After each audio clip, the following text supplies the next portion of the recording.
휴가를 나가던 한 여군이 위병소 앞에서 부대를 순찰 중이었던 UDT 출신 3스타 여성 장군을 만나게 되었고, 폭행을 당해 얼굴에 상처가 있던 그녀의 모습을 본 3스타 장군이 부대를 찾아가서 대대적인 조사를 통해 썩어빠진 군부대를 개박살내고 참교육하는 이야기입니다.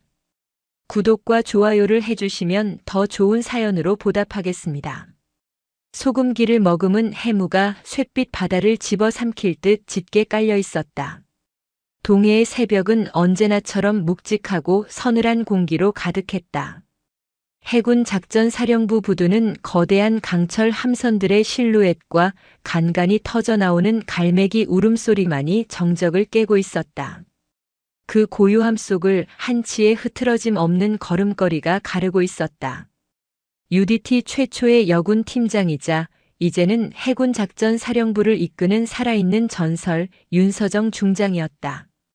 그녀의 어깨에 달린 3개의 별은 새벽의 희미한 빛 속에서도 서리빨 같은 권위를 뿜어냈다. 포세이돈의 강철 심장. 부하들이 경외심을 담아 붙인 별명처럼 그녀의 표정에는 좀처럼 감정이 드러나지 않았다. 불시 순찰은 그녀의 오랜 습관이었다. 가장 깊은 잠에 빠져 있을 시간, 가장 경계가 느슨해질 수 있는 바로 그 순간에 부대의 진짜 얼굴이 드러난다고 그녀는 믿었다. 부두 끝에 정박한 구축함 광명함의 트랩을 오를 때였다. 휴가 출발 신고를 위해 대기하고 있던 한 여군 하사가 그녀의 눈에 들어왔다. 단정하게 눌러쓴 군모, 긴장으로 굳은 어깨, 그리고 그 아래로 언뜻 비친 검푸른 얼룩. 휴가 출발 인원인가? 윤서정의 나직한 목소리에 하사가 화들짝 놀라며 경례를 붙였다. 네, 그렇습니다. 하사 이하늘. 금일부로 정기 휴가를 명받았습니다. 앳돼 보이는 얼굴이었지만 목소리만큼은 낭낭했다. 윤서정은 그녀의 군모를 가만히 응시했다. 모자를 너무 눌렀었군. 답답하지 않나? 아닙니다. 괜찮습니다. 이하늘 하사는 자신도 모르게 손을 들어 모자를 더 깊이 누르려 했다. 그 찰나의 움직임이 윤서정의 예리한 시선을 피할 수는 없었다. 그녀는 한 걸음 다가가 손을 내밀어 이하늘의 턱을 가볍게 들어 올렸다. 그러자 애써 감추려 했던 진실이 새벽 공기 속으로 명백히 모습을 드러냈다. 왼쪽 뺨에서 턱선으로 이어진 선명하고 시퍼런 멍 자국이었다. 단순한 타박상이 아니었다. 누군가 아기를 담아 휘두른 손의 흔적이 역력했다. 이 멍은 뭔가. 윤서정의 목소리는 파도가 없는 심해처럼 고요했지만 그 안에 담긴 무게감은 이하늘의 심장을 쿵 내려앉게 만들었다. 어젯밤 함내에서 이동하다가 철문에 부딪혔습니다. 이하늘은 시선을 피하며 준비된 거짓말을 내뱉었다. 하지만 그녀의 눈동자는 미세하게 흔들리고 있었다. 윤서정은 그녀의 눈을 피하지 않고 똑바로 마주 보았다. 그 눈은 수많은 작전과 훈련 속에서 생과 사의 경계를 넘나들며 단련된 사람의 가장 깊은 곳까지 꿰뚫어 보는 듯한 눈이었다. 이하늘 하사. 그 눈, 내가 UDT에서 지겹도록 봤던 눈이다. 윤서정의 목소리가 한 톤 낮아졌다. 한계에 부딪혔을 때, 공포에 질렸을 때, 혹은 진실을 삼키려 할 때 나오는 바로 그 눈빛. 내 앞에서는 거짓을 말하지 마라. 그건 너를 위한 일이 아니다. 그녀의 말에는 꾸짖음보다 더 무서운 진실에 대한 확신이 담겨 있었다. 이 하늘에 단단해 보였던 방어선이 속절없이 무너져 내렸다. 애써 참고 있던 눈물이 턱을 타고 흘러내리기 시작했다. 처음에는 작은 흐느낌이었지만 이내 참을 수 없는 설움이 터져나왔다. 주변을 의식해 소리를 죽이려 애쓰는 모습이 더 안쓰러웠다. 윤서정은 말없이 자신의 집무실로 그녀를 데려갔다. 따뜻한 차 한 잔을 건네자 이 하늘은 비로소 닫혀있던 입을 열었다. 이야기는 충격적이었다. 직속상관인 백진주 상사의 상습적인 폭언과 폭행. 처음에는 군기라는 이름으로 시작된 괴롭힘은 시간이 갈수록 잔혹해졌다. 백진주는 함정의 부함장인 김태준 대위와 연인 관계였고 그 권력을 등에 업고 함정 내 여군들을 자신의 왕국에 가두고 지배했다. 사소한 실수를 트집 잡아 밤새 얼차려를 주거나 동료들 앞에서 인격을 모독하는 일은 예사였다. 이 하늘의 멍자국 역시 백진주가 자신의 심기를 거슬렀다는 이유로 뺨을 때려 생긴 것이었다. 왜 지금까지 아무에게도 말하지 않았나? 윤서정의 질문에 이하늘은 고개를 숙였다. 무서웠습니다. 백진주 상사는 김태준 대위님만 믿고 있고 여기서 문제를 일으키면 저만 이상한 사람이 되고 군 생활이 끝장날 거라고 했습니다. 아무도 제 말을 믿어주지 않을 거라고 생각했습니다. 그녀의 목소리는 절망으로 가득 차 있었다. 이하늘은 떨리는 목소리로 마지막 말을 덧붙였다. 사령관님, 사실은 이러다 정말 누군가 극단적인 선택을 할 것만 같았습니다. 그게 제가 될 수도 다른 동료가 될 수도 있다는 생각에 너무나 두려웠습니다. 그 말은 윤서정의 강철 같던 심장에 비수처럼 날아와 박혔다. UDT에서 목숨을 걸고 동료를 구했던 그 모든 시간이 무색해지는 순간이었다. 가장 안전해야 할 우리 안에서 보이지 않는 적이 동료의 숨통을 조이고 있었다. 윤서정은 자리에서 일어나 이하늘의 어깨를 단단히 붙잡았다. 그녀의 손은 놀랍도록 따뜻하고 강했다. 두려웠을 텐데 말해줘서 고맙다. 이건 내 잘못이 아니다. 그녀는 이하늘의 눈을 똑바로 보며 한 글자 한 글자 힘주어 말했다. 그리고 그 사실을 이 함대의 모두가, 아니 이 사령부의 모두가 뼈에 새기게 될 것이다. 내가 그렇게 만들겠다. 그러니 이제 안심해라. 너의 휴가는 잠시 보류한다. 대신 내가 너에게 진짜 휴식을 주겠다. 그녀의 목소리는 차가웠지만 그 안에 담긴 약속의 무게는 천근만근이었다. 고요한 새벽 바다 위로 거대한 폭풍이 몰려오고 있었다. 윤서정의 결심은 즉각적인 행동으로 이어졌다. 그녀는 자신의 집무실에서 2통의 전화를 걸었다. 한 통은 군 병원장에게, 다른 한 통은 해군 헌병대장 최민준 중령에게였다. 병원장, 지금 내가 보내는 하사 한 명이 있어. 외부와 완벽히 차단된 1인실로 옮기고 신체적 외상뿐만 아니라 정신과 군의관을 통해 PTSD를 포함한 심리 정밀 진단을 실시해 주시오. 진단 결과는 나에게 직보하도록. 보안은 어급일세. 최중령, 지금 당장 신뢰할 수 있는 인원들로 특별수사팀을 꾸리게. 타깃은 광명함의 백진주 상사와 김태준 대위. 사령관 직권으로 발동하는 수사다. 새벽 5시 내가 신호를 주면 동시 급습한다.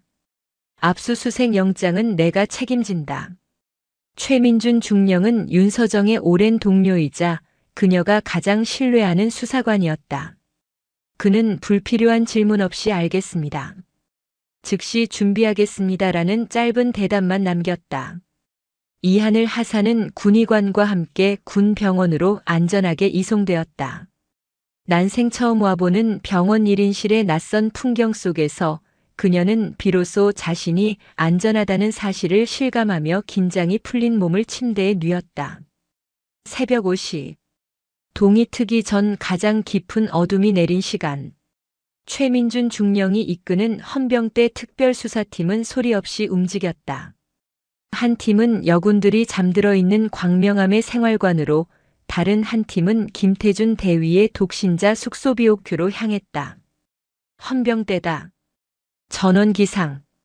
움직이지 마라. 차가운 목소리와 함께 생활관의 형광등이 번쩍 켜졌다. 잠에 취해 있던 여군들은 경악하며 몸을 일으켰다. 수사관들은 곧장 백진주 상사의 침상으로 향했다. 그녀는 잠시 당황했지만 이내 특유의 오만한 표정을 지으며 이게 무슨 짓들입니까? 영장 있습니까? 라고 쏘아붙였다. 최민준 중령은 대꾸 없이 압수수색 영장을 그녀의 눈앞에 펼쳐 보였다. 백진주의 관물대는 보란듯이 깔끔하게 정리되어 있었다. 하지만 수사관들의 집요한 수색은 작은 단서 하나도 놓치지 않았다.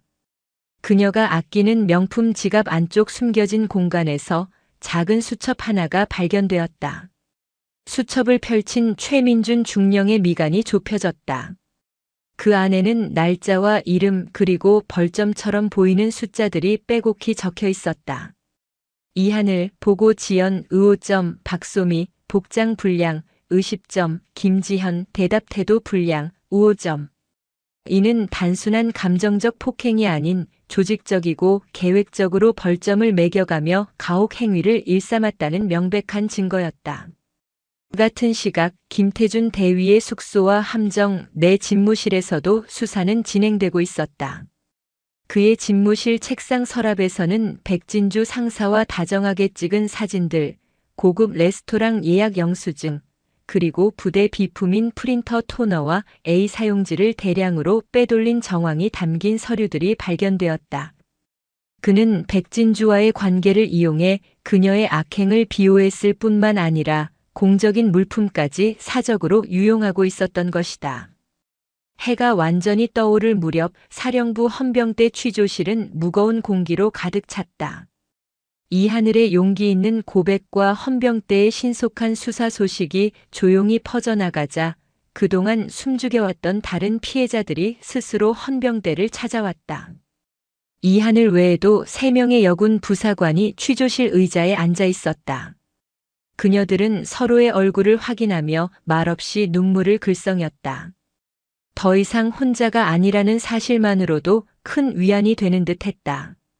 한 명의 피해자가 입을 열기 시작했다. 백진주 상사는 저희끼리 대화하는 것조차 통제했습니다. 서로 친하게 지내면 뒷담화를 한다며 이간질했고 김태준 대위님을 찾아가 거짓 보고를 했습니다. 저희는 완전히 고립되었습니다. 또 다른 피해자는 떨리는 손으로 자신의 팔을 걷어보였다. 오래된 흉터들이 자잘하게 남아 있었다. 야간 정비 시간에 실수를 했다는 이유로 뜨거운 엔진실에 1시간 동안 갇혀 있었던 적도 있습니다. 김태준 대위님은 순찰을 돌면서 그 사실을 알았지만 못 본 척 그냥 지나갔습니다. 그녀들의 증언은 퍼즐 조각처럼 하나씩 맞춰지며 보이지 않던 거대한 파도, 백진주와 김태준이 만들어낸 추악한 진실의 실체를 눈앞에 그리고 있었다. 최민준 중령은 굳은 표정으로 모든 증언을 기록했다. 이제 막 시작이었지만 이것이 해군의 근간을 뒤흔들 거대한 사건이 될 것임을 직감했다. 오전 9시 해군 작전사령부 대강당에는 전례 없는 긴장감이 감돌았다. 사령관의 긴급 소집 명령에 따라 영관급 장교부터 초급 간부까지 모든 지휘관과 참모들이 빈틈없이 자리를 메우고 있었다. 웅성거리던 소음은 단상 위로 윤서정 중장이 모습을 드러내자 칼로 자른 듯 순식간에 멎었다. 마이크 앞에 선 윤서정은 잠시 강당을 둘러보았다. 불안과 호기심이 뒤섞인 수백 개의 눈동자가 그녀에게 꽂혀 있었다. 그녀는 원고 없이 천천히 입을 열었다. 나는 오늘 여러분에게 사령관으로서가 아닌 같은 제복을 입은 한 명의 해군으로서 말하고자 한다. 그녀의 목소리는 낮고 차분했지만 강당 끝까지 선명하게 울려 퍼졌다. 우리는 바다의 방패다. 국가의 부름에 응해 국민의 생명과 재산을 지키고 무엇보다 내 옆의 동료를 지키기 위해 이 자리에 모였다. 그것이 우리가 목숨을 걸고 지켜야 할 해군의 정신이고 명예다. 잠시 말을 멈춘 그녀의 눈빛이 서늘하게 빛났다. 하지만 바로 어제 우리의 심장부인 이 작전사령부에서 동료를 향한 잔혹한 폭력이 묵인되고 있었다는 사실을 확인했다. 군기라는 이름 아래 자행된 인격 모독과 권력을 등에 업은 가혹 행위가 버젓이 벌어지고 있었다. 그리고 나를 포함한 우리 모두는 그것을 알지 못했거나 외면했다. 이는 지휘관인 나의 불찰이며 우리 모두의 수치다. 그녀의 목소리가 미세하게 떨렸다. 그것은 분노의 떨림이 아니었다. 자신의 부대에서 벌어진 일을 막지 못했다는 깊은 부끄러움과 자책감에서 비롯된 떨림이었다. 그 진솔한 떨림은 딱딱한 훈시보다 더 날카롭게 간부들의 가슴을 파고들었다. 몇몇 고참 지휘관들은 저도 모르게 고개를 숙였다.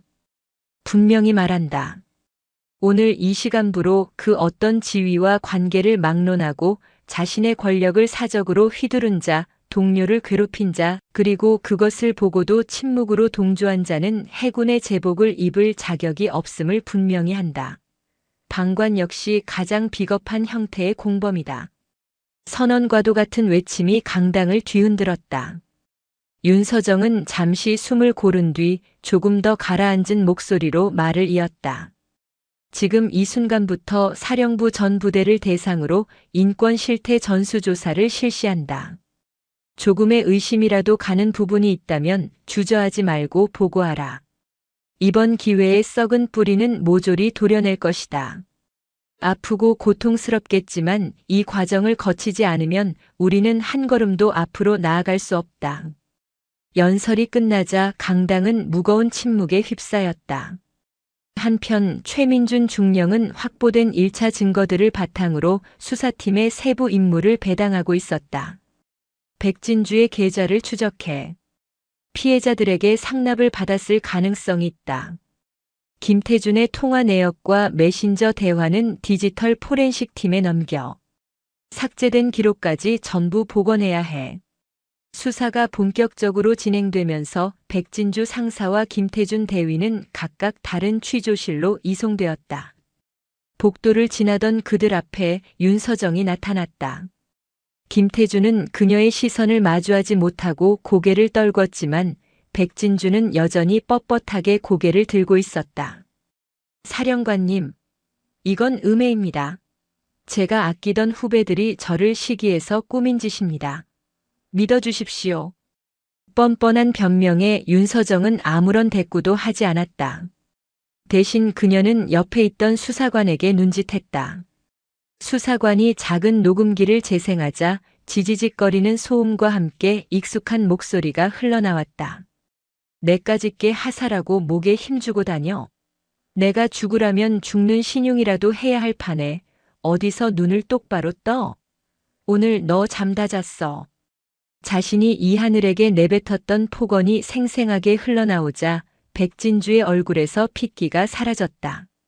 창백하게 질린 그녀의 얼굴을 차갑게 응시하며 윤서정은 나지막이 말했다.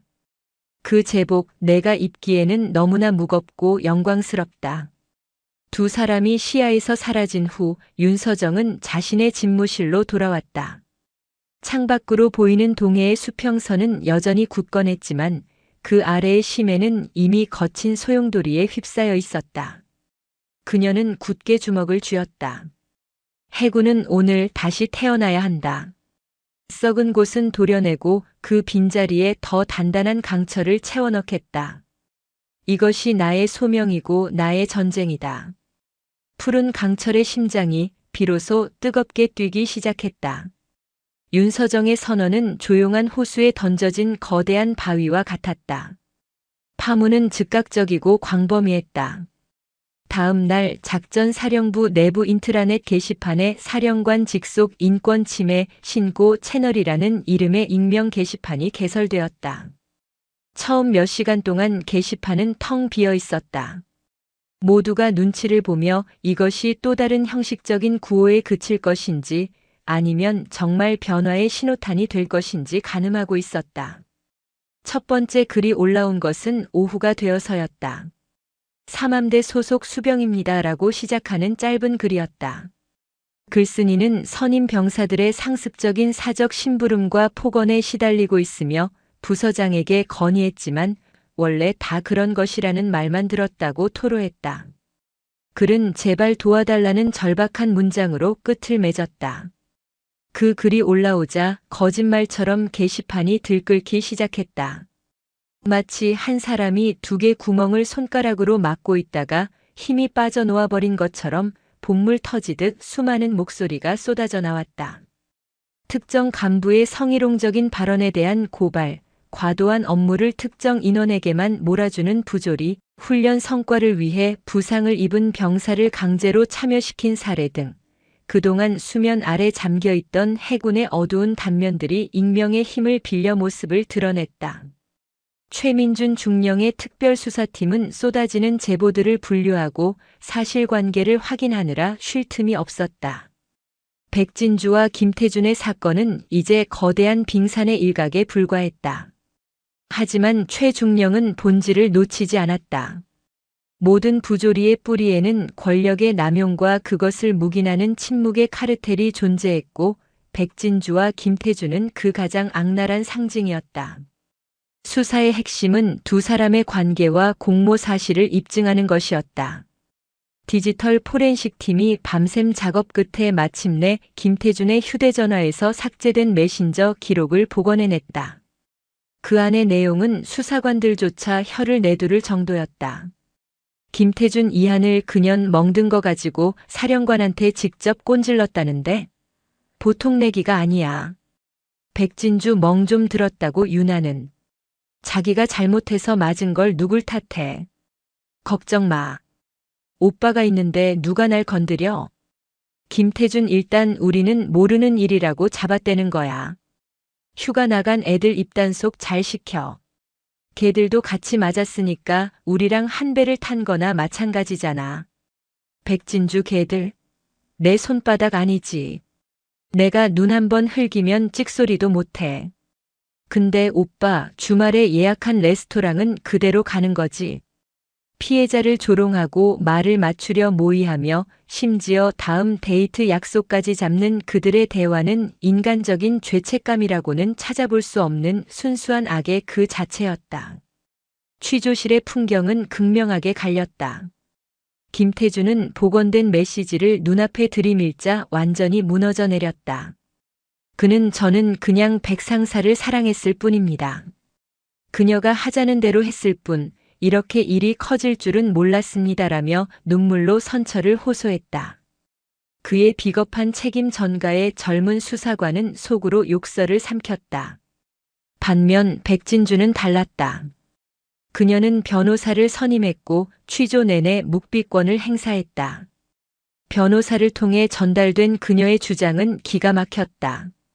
자신 역시 상급 부대 지휘관들의 성과 압박과 여군에 대한 편견 속에서 살아남기 위해 강해져야만 했던 피해자라는 것이었다.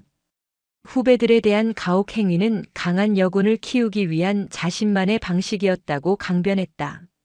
하지만 그녀의 교활한 논리는 다른 피해자들에 일관되고 구체적인 증언, 그리고 그녀의 수첩에 적힌 벌점과 같은 물증 앞에서 힘을 잃어가고 있었다. 수사팀은 벌점 기록과 피해자들의 진술을 대조하여 특정 벌점이 쌓인 날 가혹 행위가 있었다는 사실까지 밝혀냈다. 그날 밤 최민준 중령은 백진주의 취조실로 들어갔다. 그는 아무 말 없이 복원된 메신저 대화록과 피해자들의 진술서, 그리고 벌점 수첩의 분석 자료를 그녀 앞에 테이블에 나란히 펼쳐놓았다. 백진주 상사. 당신이 말하는 강한 여군을 키우는 방식이라는 게 동료를 조롱하고 폭력을 계획하고 증거를 인멸하려 모의하는 것이었나? 최중령의 차가운 목소리가 취조실을 울렸다. 당신은 후배들을 키운 게 아니라 그저 당신의 권력욕을 채우기 위한 장난감으로 취급했을 뿐이야. 그 이상도 이하도 아니야. 백진주의 입술이 파르르 떨렸다. 그녀의 철옹성 같던 오만에 마침내 균열이 가기 시작했다. 사건의 파장이 해군을 넘어 국방부까지 보고되자 상황은 새로운 국면으로 접어들었다. 국방부 직속 인권조사관들이 작전사령부로 파견되었다.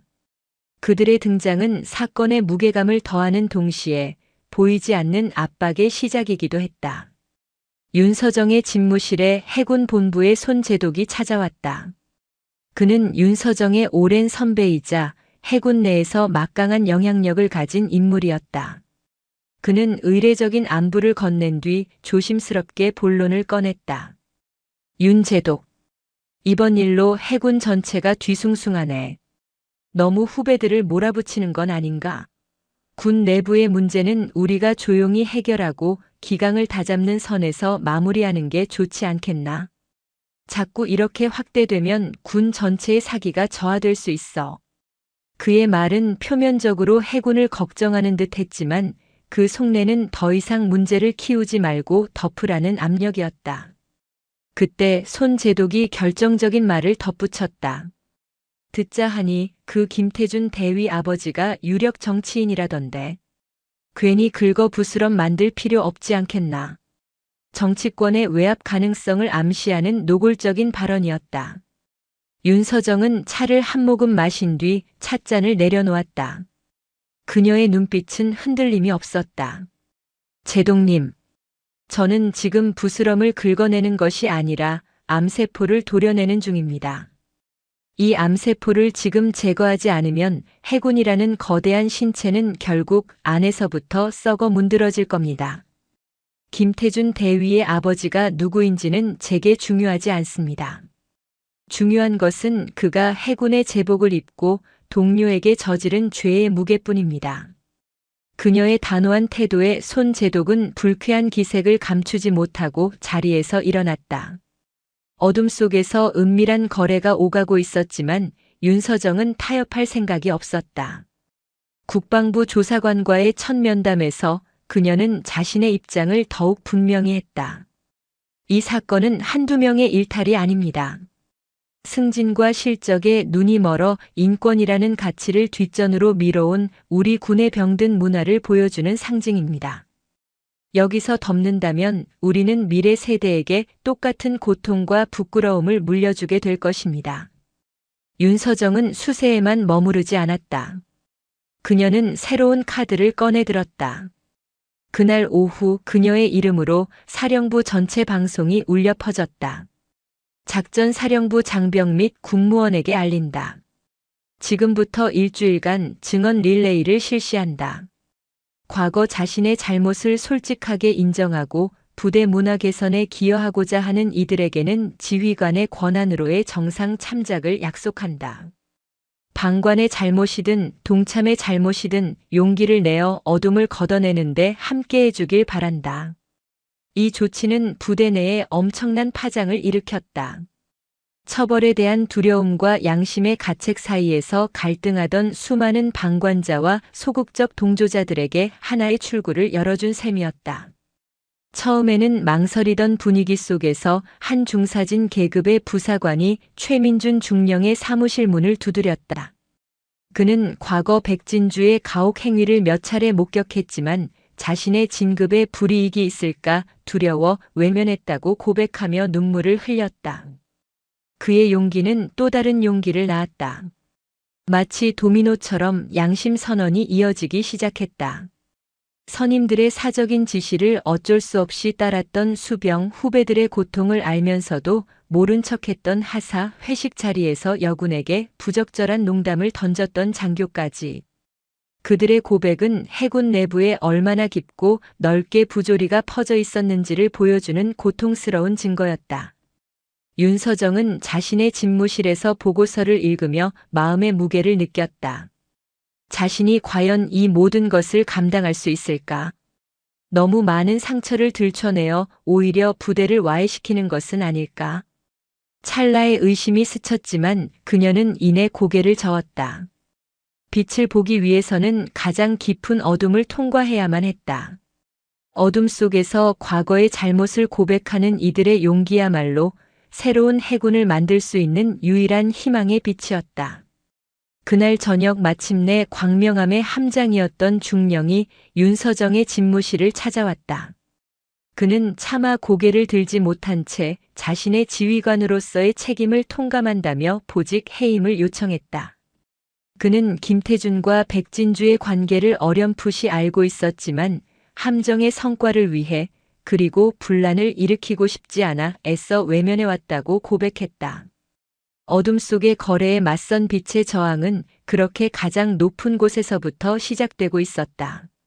증언 릴레이로 쏟아져 나온 수많은 진술과 교차 검증된 증거들은 백진주와 김태준을 옴짝달싹 못하게 만드는 거대한 그물이 되었다. 특히 자신들이 괴롭혔던 후배들이 서로를 감싸며 일관된 진술을 하고 심지어 과거에 동조했던 동료들마저 등을 돌리자 그들의 심리적 방어선은 완전히 붕괴했다. 결국 김태준이 먼저 모든 것을 자백했다. 그는 울면서 자신의 범행 사실을 인정하고 백진주가 주도했으며 자신은 사랑에 눈이 멀어 어쩔 수 없었다는 비겁한 변명을 끝까지 늘어놓았다. 며칠을 버티던 백진주 역시 더 이상 빠져나갈 구멍이 없음을 깨닫고 굳게 닫았던 입을 열었다. 그녀는 담담한 표정으로 자신의 죄를 인정하는 진술서에 서명했다. 그 오만하던 얼굴에서 마침내 모든 것을 포기한 체념이 읽혔다. 사건의 핵심 피의자들이 모든 것을 자백하자 수사는 급물살을 탔다. 윤서정은 이 기회를 놓치지 않았다. 그녀는 국방부 장관과 합참의장을 비롯한 군 수뇌부가 모두 참여하는 화상회의를 소집했다. 카메라 앞에 선 윤서정은 담담하게 사건의 전말과 처리 과정을 투명하게 공개했다. 그녀는 어떤 것도 숨기거나 축소하지 않았다. 그리고 발표 말미에 그녀는 준비해온 구체적인 부대 문화 혁신안을 발표했다. 이번 사건은 개인의 일탈이 아닌 우리 군의 구조적인 문제입니다. 따라서 처벌만으로는 부족합니다. 저는 제 지휘하에 작전사령부부터 시작하겠습니다. 첫째, 지휘관 평가에 인권보호 및 폭력 예방 실적을 전투력 측정 지수와 동일한 비중으로 반영하겠습니다. 둘째, 모든 생활관 구조를 상호 감시가 아닌 사생활 보호와 소통 중심으로 개선하겠습니다. 셋째, 언제든 익명으로 고충을 토로하고 전문 상담을 받을 수 있는 소통 채널 앱을 개발하여 전 장병에게 보급하겠습니다. 마지막으로 주입식 교육이 아닌 역할극 기반의 체험형 인권 교육을 의무화하겠습니다. 그녀의 발표는 단순한 대책 보고가 아니었다. 그것은 군 전체를 향한 통렬한 자기반성이자 낡은 과거와의 결별을 선언하는 미래를 향한 선언이었다. 회의에 참석한 수뇌부들은 그녀의 구체적이고 진정성 있는 제안에 반박하지 못했다. 이 혁신안은 즉시 윤서정 플랜이라는 이름으로 전군에 공유되는 모범 교육 자료로 채택되었다. 회의를 마친 윤서정은 곧장 이하늘을 포함한 피해 여군들이 머물고 있는 생활관을 찾아갔다. 그녀의 등장에 생활관에는 어색한 침묵이 흘렀다. 윤서정은 자신의 어깨에 달린 계급장도 머리에 쓴 군모도 모두 내려놓고 그저 한 사람의 선배로서 그녀들 앞에 섰다. 내가 늦었다. 그녀의 첫 마디였다.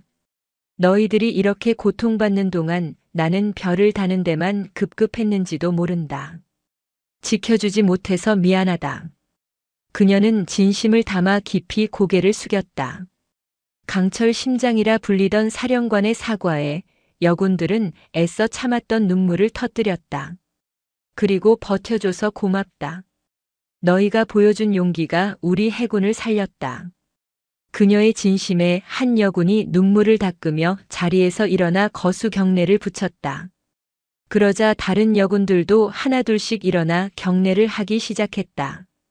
그것은 명령에 의한 경례가 아닌 마음에서 우러나온 존경과 감사의 표시였다. 그날 저녁 다시 소집된 간부 회의의 분위기는 아침과는 완전히 달라져 있었다. 윤서정은 낮은 목소리로 하지만 그 어느 때보다 단호하게 말했다. 무관심과 방관의 죄를 범한 자 역시 그에 상응하는 평가를 받게 될 것이다. 지휘관은 부하들의 전투력뿐만 아니라 그들의 눈물까지도 책임져야 한다.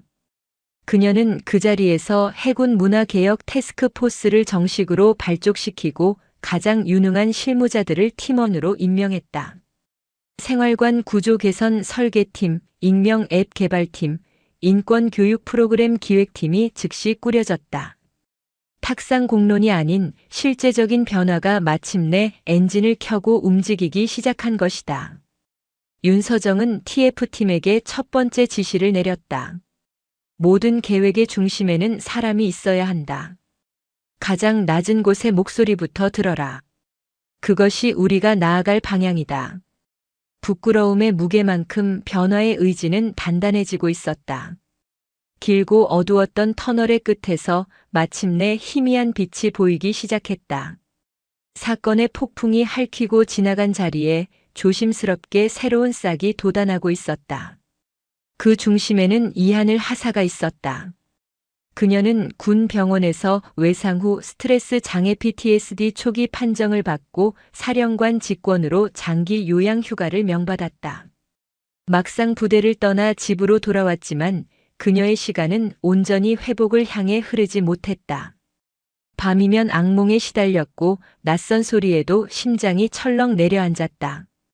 군복을 입은 사람만 봐도 자신도 모르게 몸이 굳었다.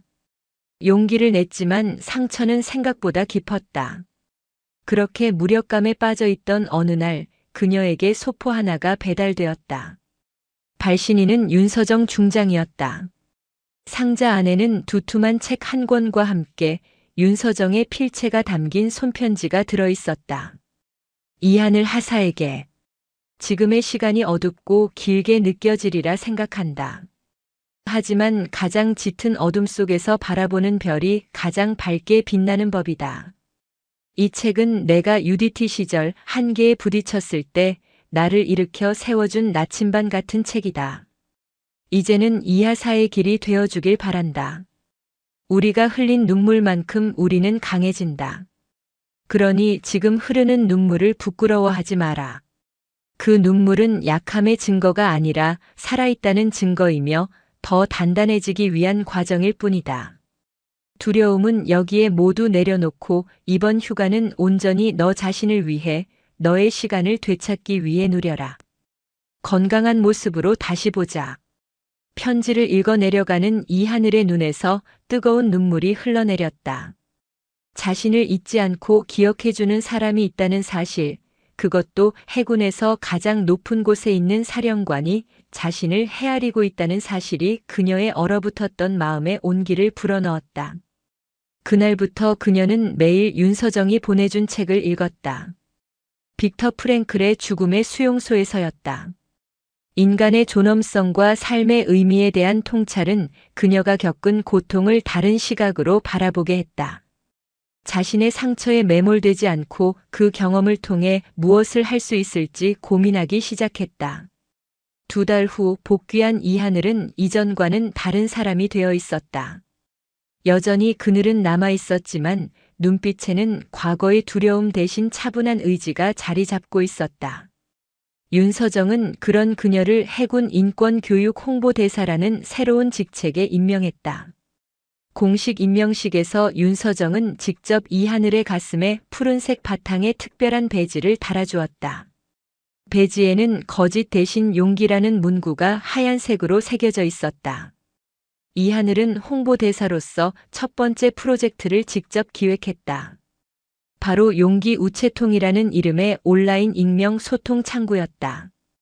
거창한 시스템이 아니었다. 인트라넷 한쪽에 마련된 작은 공간에 자신의 고민과 아픔을 털어놓으면 그 글을 읽은 다른 동료들이 익명으로 답장과 응원을 남겨주는 방식이었다. 너무 힘듭니다. 선임의 눈치를 보느라 하루하루가 지옥 같습니다. 첫 번째 사연이 올라오자 몇 시간 만에 수십 개의 댓글이 달렸다. 저도 그랬던 적이 있습니다. 혼자라고 생각하지 마세요. 힘내십시오. 당신의 잘못이 아닙니다. 어려우시겠지만 꼭 주변의 도움을 요청하세요. 세상이 바뀌고 있습니다. 이하늘은 자신의 경험을 바탕으로 정성껏 답장을 썼다. 두려움은 당연한 감정입니다. 하지만 그 두려움보다 당신 자신이 훨씬 더 강하고 소중한 존재라는 것을 잊지 마십시오. 당신의 용기가 필요합니다. 용기 우체통은 폭발적인 반응을 일으켰다. 누구에게도 말하지 못했던 장병들의 속마음이 그곳에서 위로받고 공감을 얻었다. 이는 단순한 신세 한탄을 넘어 서로의 상처를 보듬고 해결책을 모색하는 건전한 소통의 장으로 발전했다. 해군 본부는 이 사례를 소통을 통한 부대 관리 최우수 모범 사례로 선정했고 곧 전군으로 확대되었다. 언론에서는 멍자국에서 시작된 용기, 군 문화를 바꾸다라는 제목으로 이하늘의 이야기를 비중 있게 다루었다. 해군에 대한 부정적인 인식이 개선되고 이듬해 해군 부사관 지원 문의가 이례적으로 급증하는 놀라운 결과로 이어졌다. 한 사람의 작은 용기가 전염되어 거대한 조직 전체를 치유하는 새로운 싹을 틔우고 있었다. 가을이 깊어갈 무렵 군사법정의 최종 공판이 열렸다. 법정에는 이하늘을 비롯한 피해자들과 해군 관계자들이 방청석을 가득 메웠다. 피고인석에 선 백진주와 김태준의 모습은 초라했다. 재판장은 엄숙한 목소리로 판결문을 읽어내려갔다. 피고인 백진주는 지휘관계를 이용 다수의 부하에게 상습적으로 폭행과 가혹 행위를 일삼았으며 이는 군의 위계 질서를 파괴하고 동료애라는 군의 근간을 훼손한 중범죄에 해당한다. 죄질이 극히 불량하고 반성의 기미가 보이지 않는 바 징역 5년과 불명예 전역을 선고한다. 백진주는 아무 표정 없이 판결을 들었다. 이어서 김태준에 대한 판결이 이어졌다. 피고인 김태준은 지휘관으로서 부하를 보호할 의무를 방기하고 연인 관계를 이용해 피고인 백진주의 범행을 묵인하고 조장하였으며 부대 비품을 횡령하는 등 죄질이 무겁다.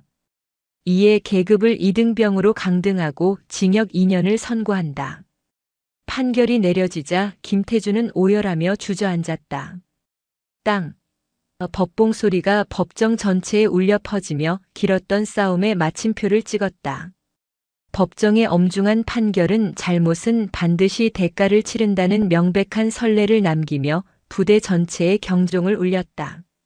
재판이 끝난 후 윤서정은 즉시 사령부 전체에 일주일간의 회복 주간을 선포했다.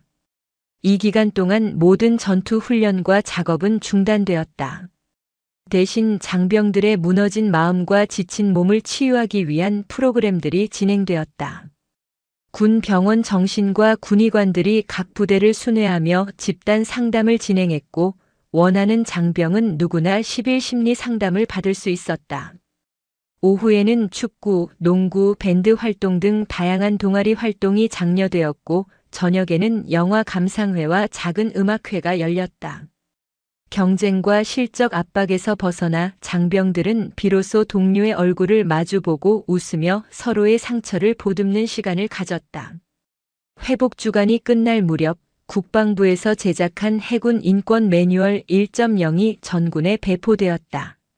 여기에는 윤서정이 제안했던 구체적인 사례별 대처 방안과 지휘관의 의무, 병사의 권리가 명확하게 명시되어 있었다. 또한 부대 식당과 생활관 입구에는 피드백 키오스크가 설치되었다. 이제 장병들은 언제든 익명으로 부대 운영에 대한 건의사항이나 고충을 터치스크린을 통해 전달할 수 있게 되었다. 윤서정 역시 변화를 위한 노력을 멈추지 않았다. 그녀는 주말마다 병사 식당에서 사령관과의 대화 시간을 가졌다. 처음에는 어색해하던 장병들도 그녀의 진솔한 태도에 조금씩 마음을 열기 시작했다. 한 번은 한 원사 계급의 고참 부사관이 사령관님, 이렇게까지 하시면 군기가 빠진다는 우려가 있습니다. 강한 훈련만이 강한 해군을 만듭니다라고 조심스럽게 의견을 냈다. 그의 말이 끝나자 갓 임관한 한 소위가 용기를 내어 손을 들었다. 원사님 말씀도 일리가 있습니다.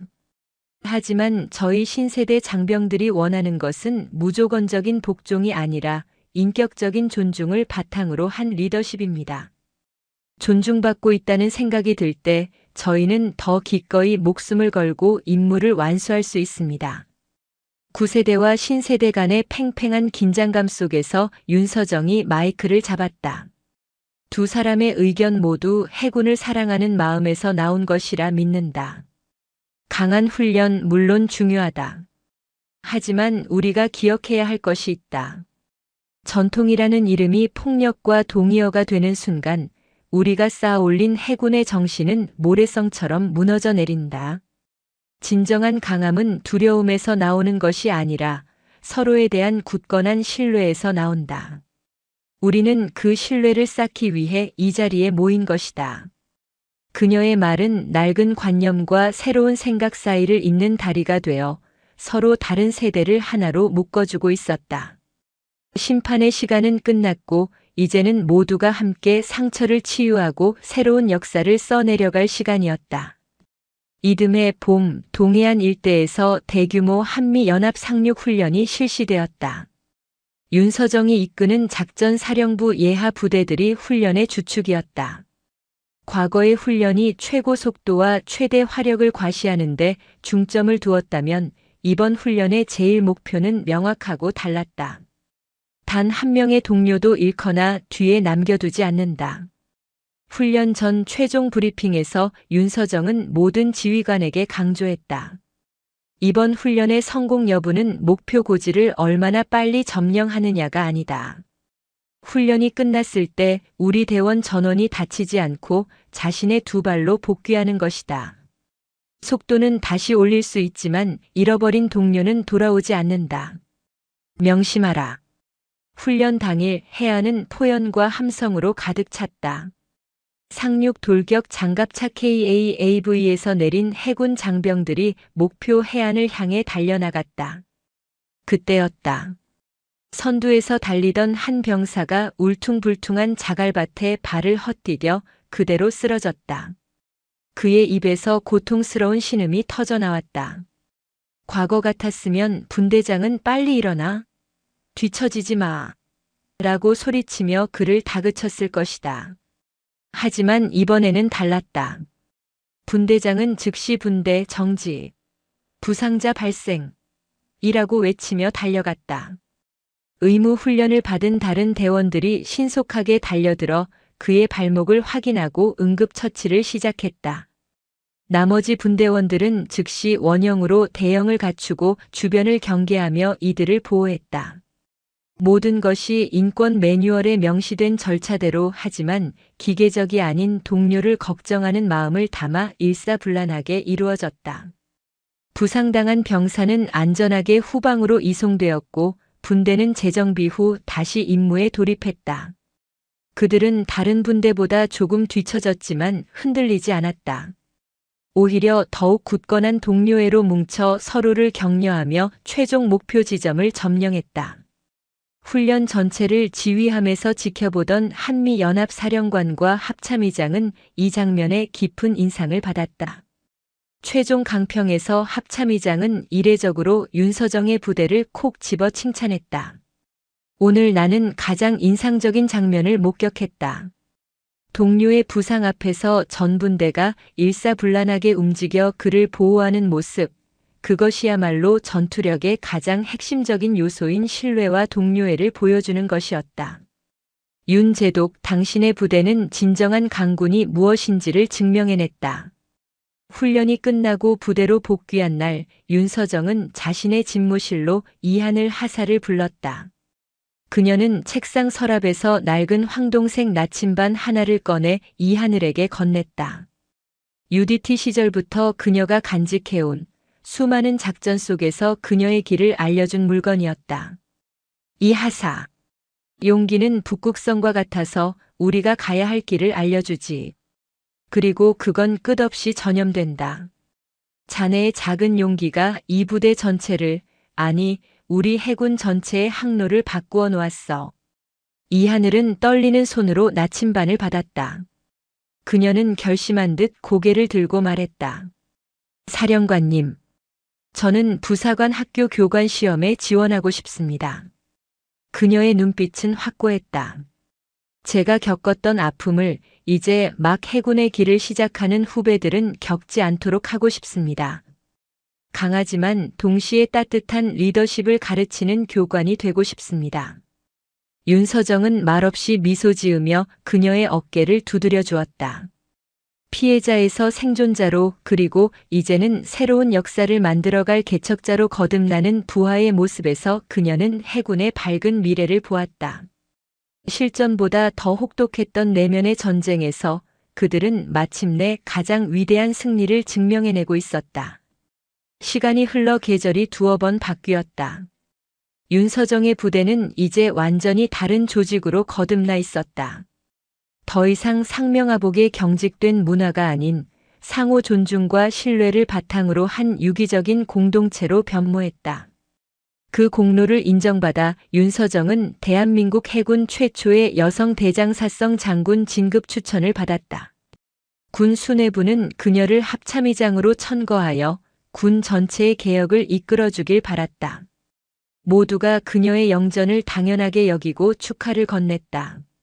하지만 윤서정은 국방부 장관과의 독대 자리에서 정중히 그리고 단호하게 진급 추천을 고사했다.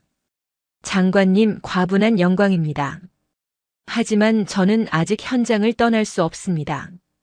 이제 막 새로 쌓아 올린 이 성벽은 비바람을 몇 번은 더 견뎌내며 단단히 굳어져야 합니다. 화려한 계급장보다 제 후배들이 안전한 울타리 안에서 성장하는 것을 지켜보는 것이 지금 저에게는 더 중요한 임무입니다. 그녀의 결정은 많은 이들을 놀라게 했지만 그녀의 부하들은 그 의미를 정확히 이해했다. 사령관이 자신들과 함께하겠다는 변화를 일회성 이벤트로 끝내지 않겠다는 무언의 약속이었다. 그해 겨울 그녀의 결단이 옳았음을 증명하는 사건이 터졌다. 동해안의 관측 사상 최악의 폭설이 쏟아져 산간 지역의 여러 마을이 고립되는 국가적 재난 상황이 발생했다. 즉시 윤서정의 부대의 대민 지원 작전 명령이 하달되었다. 작전 브리핑에서 윤서정은 단 한 가지만을 지시했다. 이번 작전의 제일 수칙은 생존이다. 그리고 여기서 생존이란 나 혼자 살아남는 것이 아니다. 동료를 살리는 길이 나의 생존이다. 모든 팀은 2인 1조 이상으로 움직이고 반드시 서로의 안전을 확보하며 임무를 수행하라. 고립된 국민을 구하는 것만큼 우리 대원 한 명 한 명을 안전하게 복귀시키는 것이 나의 가장 중요한 목표다. 장병들은 영하 20도에 육박하는 혹한과 허리까지 쌓인 눈 속으로 뛰어들었다. 그들의 모습은 과거와는 확연히 달랐다. 무너질 위험이 있는 축사의 눈을 치울 때는 서로의 몸에 안전 로프를 묶었고 얼어붙은 길을 걸을 때는 경험 많은 고참이 앞장서 길을 트고 후배들을 이끌었다. 자신에게 지급된 핫팩을 고립된 마을의 노인에게 건네고 자신의 전투 식량을 배고픈 아이에게 나눠주는 모습은 이제 흔한 풍경이었다. 한 젊은 하사는 동상에 걸릴 뻔한 선임의 손을 자신의 겨드랑이에 품어 녹여주기도 했다. 작전은 꼬박 일주일간 이어졌고 마침내 모든 고립 마을에 구호품을 전달하고 길을 뚫는 데 성공했다.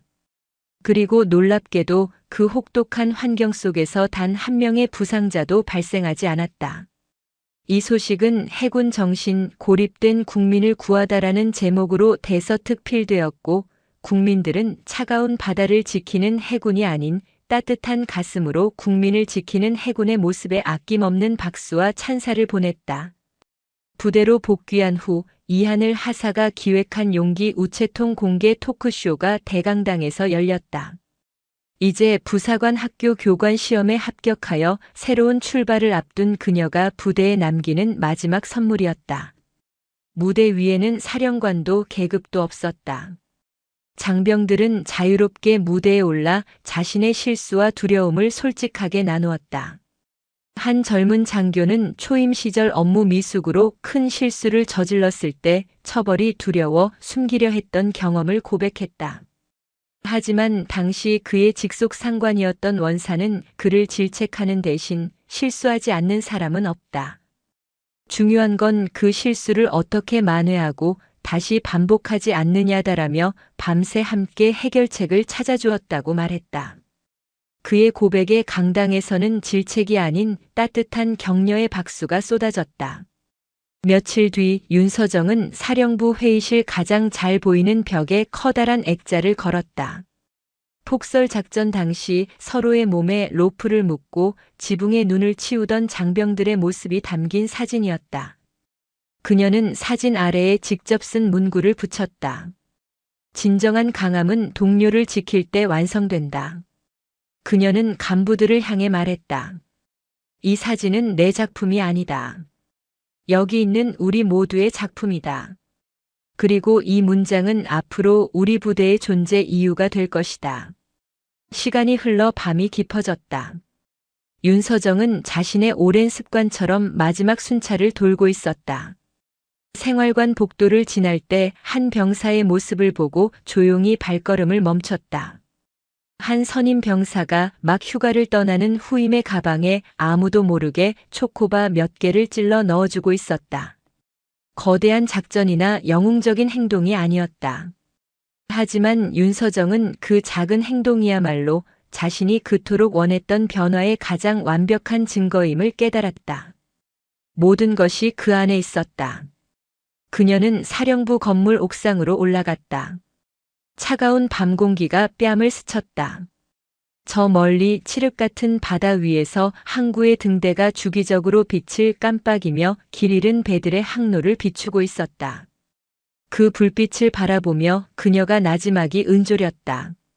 어둠 속에서도 우리는 서로에게 등대가 되어줄 수 있어. 새로운 아침이 밝아오고 있었다. 동해의 수평선 위로 장엄한 태양이 떠올랐다. 이제 윤서정의 해군은 더 이상 폭력이나 공포가 아닌 타인을 지키겠다는 따뜻하고 강인한 다짐으로 파도를 향해 뛰고 있었다. 이 하늘의 멍자국에서 시작되었던 작은 용기의 씨앗이 부대 전체를, 나아가 군 전체를 변화시키는 거대한 숲을 이루었음을 누구도 부정할 수 없게 되었다.